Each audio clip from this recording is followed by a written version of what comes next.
Hello, everyone, and welcome. I'm Ellery, and in this podcast, we're going to talk about how to start learning English. I'll be joined by my good friend Sarah, and we'll walk you through the best ways to begin your language learning journey. I highly recommend that you don't miss this episode. Hi, Ellery. I really want to start learning English, but honestly, I don't know where to begin. There are so many methods and resources that I feel overwhelmed. What should I do first? That's completely normal, Sarah. The first and most important step is to define your goal. Ask yourself why you want to learn English. For daily conversation, work, academic purposes, or travel. Research shows that goal-oriented learners stay motivated longer and make faster progress. So I shouldn't just download random apps and start anywhere? Exactly. Learning without a clear goal is inefficient. Once your goal is clear, you can choose the right tools. For example, beginners often benefit from structured apps like Duolingo or Busuu, which provide step-by-step guidance. Okay, that makes sense.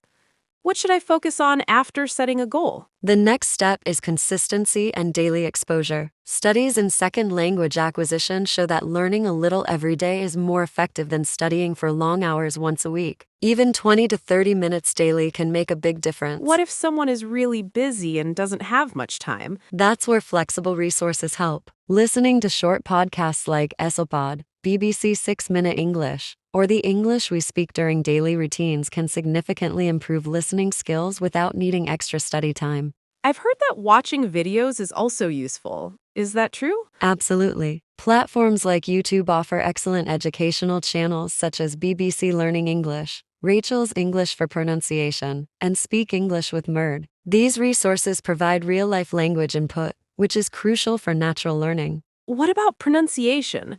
Many learners struggle with English sounds. That's very common. A research-based method called phonics helps learners understand how letters and sounds work together. Resources like Rachel's English and Elsa Speak are especially effective for improving pronunciation and accent awareness. Should beginners focus on pronunciation before grammar? Not separately. The best approach is integrated learning. For example, when you learn a new word using Cambridge Dictionary or Oxford Learner's Dictionary, you also hear the pronunciation, see example sentences, and learn grammar patterns naturally. Vocabulary is another challenge for me. What's the best way to learn new words? Research shows that learning vocabulary in context is far more effective than memorizing lists. Tools like Anki and Quizlet use spaced repetition, which is scientifically proven to help long-term memory. And grammar.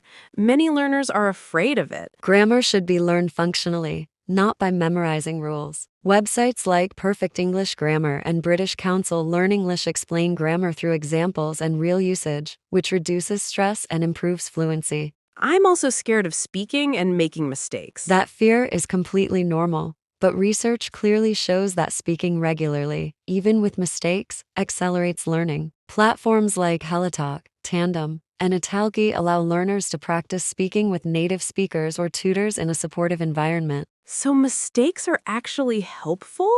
This really changes how I see learning English. Exactly. Mistakes are feedback, not failure. The more you speak, the faster your brain adapts to the language. Any final advice? Yes, choose reliable resources, stay consistent, and trust the process.